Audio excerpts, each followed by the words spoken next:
Railway ప్రయాణికులకు మెరుగైన వసతులు కల్పించేందుకు కృషి చేస్తున్నట్టుగా ఎంపీ తంగెళ్ల ఉదయ శ్రీనివాస్ తెలిపారు. Kakinada town railway station railway అధికారులు జనసేన పార్టీ నాయకులతో కలిసి సందర్శించారు. రైల్వే స్టేషన్లో 31,37,00,000 వ్యయంతో చేపట్టిన అభివృద్ధి పనులు పరిశీలించారు. కూటమి ప్రభుత్వం సంక్షేమ పథకాల అమలుతో పాటు అభివృద్ధి పనులు కూడా పెద్దపీట వేస్తోందన్నారు. రైల్వే స్టేషన్ వచ్చి ఇన్స్పెక్షన్ చేయడం జరిగింది.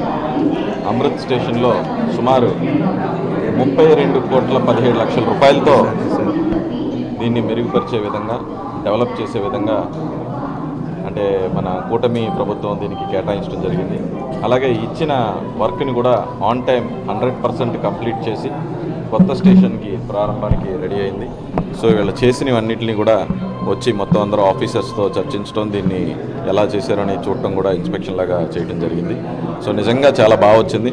ఇప్పుడు మీరు చూస్తుంది కూడా చూడచ్చు, ఇదేం ప్రైవేట్ కార్పొరేట్ ఆఫీస్ కాదు. ఇది అంటే మన ప్యాసింజర్స్కి ఏసీ వెయిటింగ్ హాల్, అలాగే ఇక్కడ ఏసీ వెయిటింగ్. ఈ అమృత్ భారత్ స్టేషన్లో 32 కోట్లతో డెవలప్ చేసిన దాంట్లో ఏంటి అంటే ఎంటైర్ ఫకేడ్ని మార్చేశారు.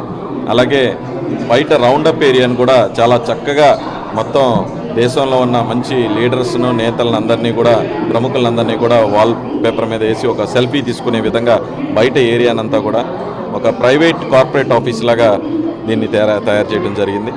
దీంతోపాటు ఇక్కడికి మన ప్రధానమంత్రి గారైనా, ముఖ్యమంత్రి గారైనా, ఉప ముఖ్యమంత్రి గారైనా ఎక్కువ దీని గురించి కేటాయించేది ఏంటంటే వికలాంగుల్ని వాళ్ళ ప్రయాణాన్ని చాలా సౌకర్యంగా మార్చడంలో చాలా శ్రద్ధ పెట్టి వాళ్ళకి గైడ్ లైన్స్ కానివ్వండి, లేకపోతే లిమిటేషన్స్ కానివ్వండి, వాళ్ళకి ఫెసిలిటీస్